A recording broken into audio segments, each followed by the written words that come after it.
Assalamualaikum warahmatullahi wabarakatuh. Selamat pagi, Om Swastiastu, Namo Buddhaya, Salam Kebajikan, Rahayu. Perkenalkan, saya Dona Rahayu Sugiharti, dosen tetap program studi Sastra Inggris Fakultas Ilmu Budaya Universitas 17 Agustus 1945 Surabaya. Video ini merupakan bagian dari pernyataan diri dalam rangka unjuk kerja Tridharma Perguruan Tinggi, khususnya bidang pengajaran untuk kegiatan sertifikasi dosen tahun 2025. Pada kesempatan ini saya akan menjelaskan secara singkat tentang salah satu mata kuliah yang saya ampuh, yaitu Sosiolinguistik.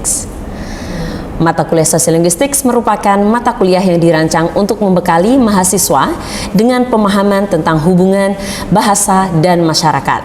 Mata kuliah ini membahas berbagai fenomena kebahasaan dalam konteks sosial, termasuk variasi bahasa, pilihan bahasa, alih kode, dan pergeseran bahasa. Melalui kajian ini, mahasiswa diharapkan mampu menganalisis penggunaan bahasa dalam masyarakat secara kritis dan kontekstual. Mata kuliah ini memiliki bobot 2 SKS dan menggunakan pendekatan project-based learning yang menekankan pembelajaran berbasis project. Mahasiswa tidak hanya belajar teori, tetapi mereka juga melakukan kajian lapangan atau field study terkait isu-isu sosiolinguistik. Mata kuliah ini terdiri dari beberapa topik, antara lain Key Concepts of Sociolinguistics, Language, Dialect and Varieties, Speech Communities, Multilingual Societies, Contact Languages, Language Variation, Language and Gender, Language Policy and Planning, dan yang terakhir adalah Implementations of Sociolinguistics Theory. Bobot penilaian mata kuliah ini terdiri dari evaluasi akhir semester dalam bentuk proyek yaitu 40%, evaluasi tengah semester 20%, tugas atau assignment 20%, dan yang terakhir adalah kuis 20%. Pembelajaran mata kuliah Sosiolinguistik dilaksanakan dengan menggunakan metode blended learning, yaitu perpaduan antara pembelajaran tatap muka dan pembelajaran daring. Pendekatan ini dirancang untuk memberikan fleksibilitas dalam proses belajar, sekaligus memberikan interaksi yang bermakna antara dosen dan mahasiswa. Dalam pertemuan tatap muka, mahasiswa akan mengikuti diskusi kelas dan presentasi kelompok yang membahas tentang berbagai fenomena kebahasaan di masyarakat. Kegiatan ini difokuskan pada penguatan pemahaman konseptual dan penerapan teori sosiolinguistik. Sementara itu, untuk sesi daring, mahasiswa dan dosen dapat berinteraksi melalui LMS kami, yaitu Untag atau e-learning Untag Surabaya. Pada LMS tersebut, mahasiswa dapat mengakses video pembelajaran, artikel jurnal, kuis mandiri, dan forum diskusi daring. Demikian penjelasan singkat mengenai konsep dan pendekatan pembelajaran dalam mata kuliah Sosiolinguistik. Selanjutnya saya mengajak Anda untuk menyaksikan cuplikan aktivitas pembelajaran saya bersama mahasiswa pada minggu ke-6 dengan topik Language in Multilingual Communities dengan fokus pada fenomena code switching and code mixing. Selamat menyaksikan. Good morning everyone. Good morning. Assalamualaikum warahmatullahi wabarakatuh. So, how are you today? Pretty good. Good? Pretty good? Okay. Great. Okay. I'm great to hear that you are all in a good health. Well, so students, welcome back to Sociolinguistics class. Now we are in week 7. Today we are going to discuss more about language used in multilingual communities. Last week we already discussed about language domain and language used in multilingual communities. So do you still remember what is multilingual communities? Community that is Okay, please raise your hand. Anyone? Okay, Dinda? it's a group of people who use more than one language with communicating with others. Yeah, excellent. Multilingual communities is a group of people who has ability to speak more than one language. So they use more than one language in that community. So that's what we call multilingual communities. And now another phenomena beside language domain students, we have a diglossia, code switching, and code mixing. So those phenomena that we will discuss today. So have you heard about diglossia? Diglossia. Any one of you already heard about diglossia? Yes, ma'am. Yes. What is diglossia, Ellie? Just her. Just her, oh my God. Okay. Another students. Have you read Wardorf books maybe or Janet Holmes books about diglossia? No? Okay. So let me give you explanations about diglossia. So some scholars already mentioned the definitions about diglossia, students. The first is Charles Ferguson. He discussed that diglossia is refers to situations where two varieties exist side by side and they use in one community, but in specific purposes. So those variety used in different purpose. Yeah. And also another definitions came from Wardorf, students. Wardorf defined that diglossia refers to societies with two distinctive code. Code here means language, yeah, or speech which are employed in different situations. So there are two languages used in different situations. And the last scholars, Holmes, emphasized that diglossia is refers to characteristics of a speech group of people with common rules of speaking, yeah, rather than individuality. So there is a rule from community who use more than one language, so diglossia. So we can say in general or in simple way that diglossia is situations in which two distinct varieties of language used by communities. Anyone can give me example from this explanation? So from these definitions, from the explanations, diglossia situation in which two distinct varieties. So okay, Yusuf. One of the few examples I know of is about the African American communities. They use two varieties of English. One is the standard American English, which they use in informal context, or usually when they are talking with people groups other than their own. And the other, which is their own dialect, the African American vernacular English dialect, which they usually use among their own community. Yeah, very good, very excellent, Yusuf. Yusuf, give us example about standard America and African American vernacular of English, right, Yusuf? Yeah, that's kind of diglossic phenomena. So one varieties used in formal situations, while American African vernacular English use is in informal situation or in daily activity. So here there are two varieties used in different purposes. Okay. Now, this is the varieties of diglossia. In sociolinguistics, diglossia is divided into two situations, high and low. So one variety categorized as high variety and the other is low variety. What we call high variety is a standard of language. Like what Yusuf said, that standard American is belong to high variety because it used in a formal domain such as education, media, yeah, in a parliament. So the variety used in official or formal situation called high variety in the glossic community, while the other variety, students, is called low variety or regarded as a non-standard of language, yeah, used in informal situations like African Americans of English. So that's the varieties of diglossia. So here, I want to tell you that diglossic phenomena is very different with language shift, student. Yeah, we know that in diglossic community, they have the two varieties, but they exist, the two exist. They are not replace one another. That's very different with a language shift, yeah?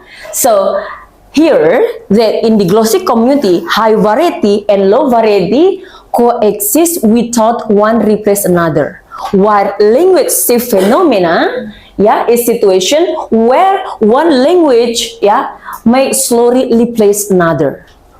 Do you get the point? Yes, very example. Okay. So this is the social rule of diglossia. Here, students, over reflect the social satisfactions of society.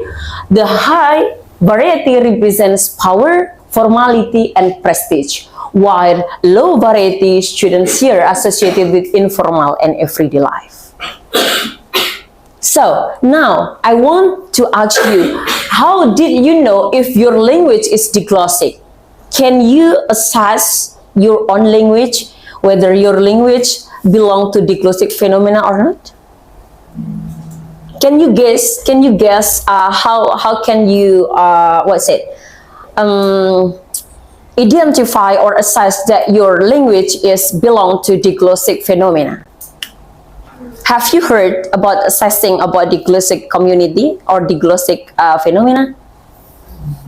Not yet. So here, if you're curious with your situations of language use, you can use the Ferguson 9 pillars of diglossic. Yeah. So here, there are 10 pillars that you can use to assess your language use situations. The first one, you can assess the function. Who are the functions of your language? So if we talk about the function related to its use in a formal situation or informal situation, that's the example. Yeah, you can assess the functions. And the second one is you can assess from the prestige pillars. And then the third is literary heritage, acquisitions, so how you got the language, yeah? Okay, then standardization, stability, grammar, lexicon, and the last is phonology. So you can use the 9 pillars from Ferguson to assess your language use, whether it's a diglossic phenomena or not, yeah? Okay. Okay, now I move on to another phenomena of language use in multilingual communities. Before I move to code mixing and code switching, do you have questions related to diglossic community, students? Not yet. All right. Now, let's move to a very popular phenomena in language use or in multilingual communities called code mixing and code switching. So from term code mixing and code switching, anyone can give me maybe a brief opinion. What is code mixing and code switching? Okay, Cherry. I only know the code switching. So code switching is where the speaker switch their language to the hearer so they can know what the language they speak. For example, like I live in Indonesia and I speak with my friend with Indonesian language, but if my interlocutor is from foreigner, I switching to English language. Excellent. So, yeah, we adapt or we use another code. Code here is language, yeah. Like what Cherry said, Cherry mostly use bahasa Indonesia when she have a conversation with her friends. But if in certain situations, she has a friend from foreigner, maybe, yeah, she use English. So, yeah, Cherry must use another code, switch with another code, yeah. To show the solidarity of the foreigner. Okay, now let me give you example before we talk more about phenomena code mixing and code switching. So from this example, I want you to analyze the phenomena. Anyone of you can read this example? Please help me to read the example. Okay, Dinera, please. The Mari is in italics. The translation is in small capitals. So, Sarah, I think everyone's here except Mary. John, she said she might be a bit late, but actually I think that's her arriving now. Sarah, you're right. Kia ora Mary. Hai mai. Kaitif pihia koi. I'm here. Come in. How are you? Mary, kia ora ehua. Have you started yet? Hello, my friend. I'm fine. Excellent. Thank you, Dira. So from this example, I took this example from Ronald Wardaf book students. So this situation describe about code switching and code mixing situations. So Dinera already read this example. Here we have Sarah, John, and Mary. in this conversation, we can see there are two codes used by those people, right? Yeah, what are they? There's English, very good, and Maori. The italic one is Maori, students here. So, from Sarah, yeah? Sarah here, in the beginning, she used English. And then, suddenly, she switched, yeah, from English to Maori. Because of what? Because Mary is coming. Yeah, we can assume that Mary is Maori people, Maorian people. So to show the solidarity, Sarah switched from English to Maori language. Yeah, to say how are you, she used a Maori language. Here, the situations of code switching. Okay, do you get the point? So in certain situations when people switch from one language to another language, so that phenomena belong to code switching. But let me give you the differentiation. So some people, some people they argue that code switching and code mixing is the same thing. But in sociolinguistic, they are quite different. So let me give you the difference. Okay. So here, code mixing, all mostly known as code blending, is the practice of inserting element from one language into another while maintaining the grammatical rules of both languages. So here, code mixing occurs when conversations use both languages together to the extent that they change from one language to another in course of single utterance. So, code mixing happen in single utterance. Do you get the point? Yes. All right. So, there are three types of code mixing, students. Let me give you example in detail. So, the first one is insertions.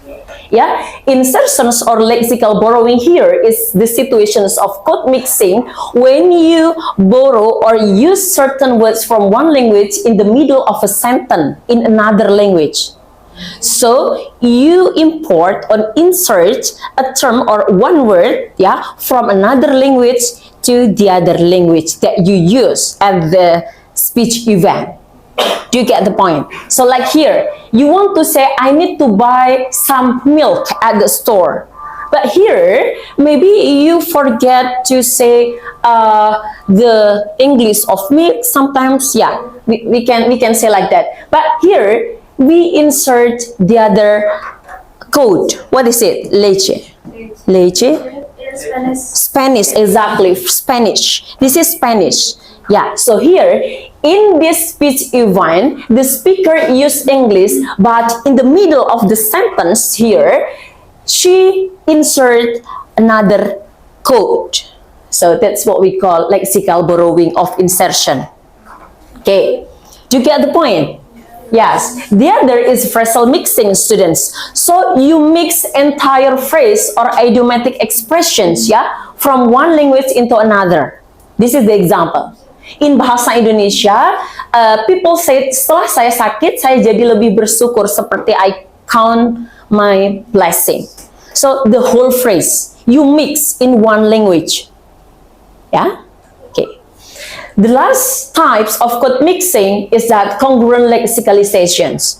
So in this type, speaker use both languages simultaneously to convey the same message with elements from both languages integrated into the sentence structure. Okay, so you bring another code or another language to the other language, but still maintain the first language structure, like this one. Dia itu orangnya very kind sekali. What's wrong here? Very kind sekali.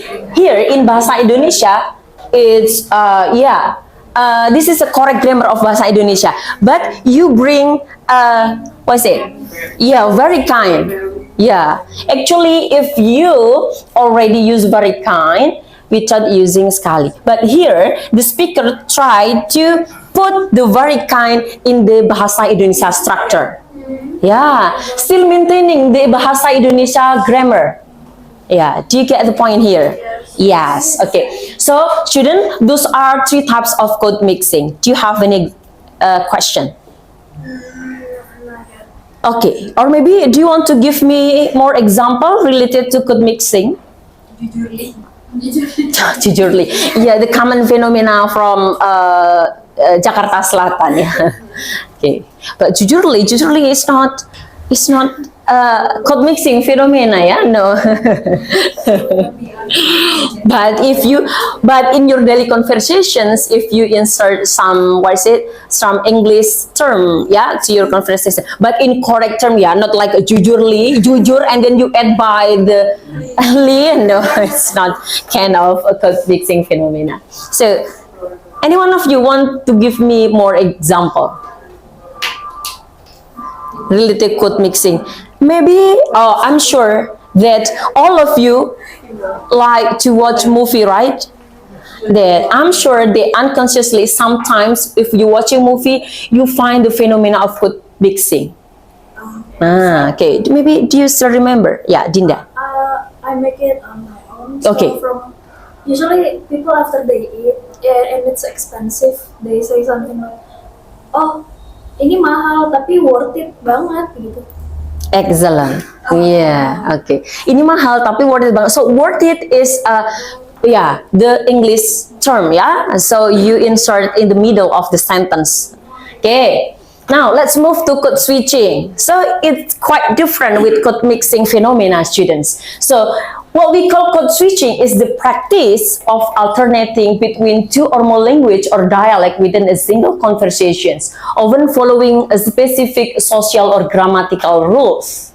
Unlike code mixing, students, code switching involves more deliberate shift between language or varieties. Okay. So there are three types. Let me explain to you. The first one is type switching. So ending a sentence in one language after a conversations with another language. So this example is completely in English grammatical rules. And then in the end, you just put another code. Verdad. Where is the verdad come from?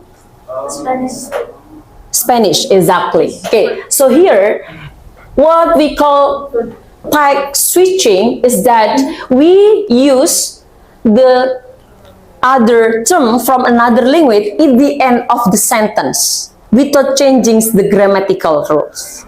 Yeah, and then the second one is intersentential switching. Yeah, so in this type, students, entire sentences or clause are in one language followed by those in another. Like this one. Saya kemarin ke mall nih, kemudian I watch a movie. Filmnya bagus banget. From one language with the complete grammatical rules followed by another language also in the complete or in the correct grammatical rules. Do you get the point here? So here in Bahasa Indonesia is a correct grammatical from Bahasa Indonesia, and then I watch a movie is also the correct grammatical rules from English. Yeah. Yeah. So in intersentential switching, the entire sentences are in one language followed by those in another in the correct grammar from each code or from each language. Do you get the point from the second type?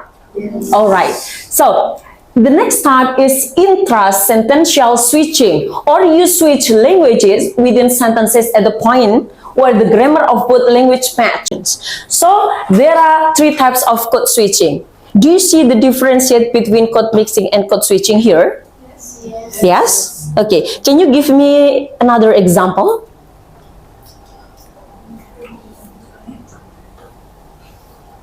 Can you give me another example? Okay, Juan? Maybe for my example is like this cat is so kawaii.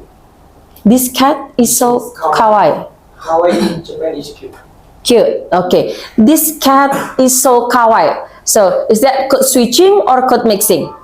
That is code mixing, Juan. Yeah, because you insert a term from Japan to English. in the middle of the sentence. Okay, thank you very much, Juan. Very excellent. Another example for code switching. Here, let me remind you, we have type switching. You insert another code in the end of the sentence. And then from the second type in switching, you completely, use one sentence or clause in the middle of the sentence with the correct grammars from another code. Yeah, while the third one, intrasentential switching, is that both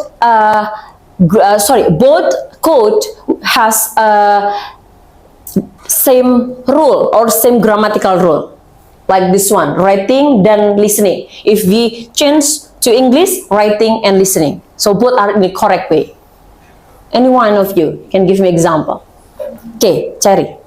Jadi kayak saya hari ini lagi di kampus nih, but yesterday I go to the hospital. I went to hospital. Okay, saya lagi di kampus nih, but yesterday I went to the hospital. Okay, excellent. So which type of this code switching? Intersentential code switching. Excellent. Wow. Okay, now let me give you why people in multilingual community, they sometimes tend to implement or practicing code switching and code mixing. So those are the functions, students. The first one is for pragmatic clarity. So people in multilingual communities, yeah, they use code switching for pragmatic purpose to convey politeness. Yeah, emphasizing or clarification. The other function is to show social identity. So code mixing and code switching, students here can reflect social identity and group affiliations. Yeah, and then the last one is bilingual competence. So by practicing code mixing and code switching, people can show the proficiencies of language, yeah, that they have in the community. Okay, so from here, do you have question related to phenomena happen in multilingual communities? Yeah? So code switching is about perfect grammar rather than code mixing without perfect grammar. So what do you mean by perfect grammar? Because I see code mixing itu tidak terlalu memperhatikan grammar, jadi misalnya kayak very kind sekali, jadi nggak inaccurate grammar. But in code switching I see harus perfect grammar, like I watch the movie, itu kan ada kayak subjek, predikat dan itu perbedaannya. Yes, exactly. And code switching, you can insert another code, yeah, another code without maintaining the correct grammar. While in code mixing, you have to maintain the grammatical structure of the code. Yeah, if the Bahasa Indonesia, if in the beginning you speak in Bahasa Indonesia with the correct grammar from Bahasa Indonesia, and then suddenly you switch to another code, let's say English, yeah, let's say English, but you have to maintain grammatical structures of English itself. So that's the difference between code mixing and code switching. Okay. So students, from our discussion here, do you already get the point from the glossy community, code switching and code mixing today? Yes, ma'am. Okay. So I think enough for today, students. I'm very great to have a good discussion with you today. A lot of insight from you. You give example and you give opinion. So I think enough for today. Okay, see you next week, students. Assalamualaikum warahmatullahi wabarakatuh. Waalaikumsalam warahmatullahi wabarakatuh. Thank you, ma'am. Thank you, everyone. See you next week.